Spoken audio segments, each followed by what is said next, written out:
សម្រាប់ PSI ប្រភេទទី2ដែល 3D Matte Solution បានធ្វើការ customize បាននោះគឺជា Psychomatic Patient Specific Implant បាទនេះដូចដែលលោកគ្រូអ្នកគ្រូបានឃើញនៅក្នុងរូប anatomy scale នេះគឺជា Psychomatic bone ដែលត្រូវបានកាត់ចេញហើយជំនួសមកវិញដោយ Psychomatic Implant ដូចគ្នាជាមួយនឹង Skull Implant ដែរគឺយើងប្រើ material ពីរប្រភេទគឺ PEEK ជាមួយនឹង Titanium ដែលលោកគ្រូអ្នកគ្រូអាចធ្វើការជ្រើសរើសបាននេះគឺជា Titanium Zygomatic Implant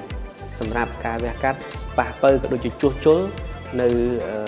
ឆ្អឹង Zygomatic ដែលត្រូវបានបាត់បង់ដោយសារ tumor ក៏ដូចជា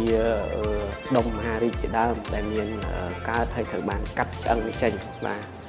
អញ្ចឹងតាក់ទងជាមួយផលិតផលទី2គឺយើងមាន Zygomatic Implant ដែលយើងបាន print customize ចេញមករួចអស់ហើយមានទាំង PEEK ជាមួយនឹង Titanium បាទ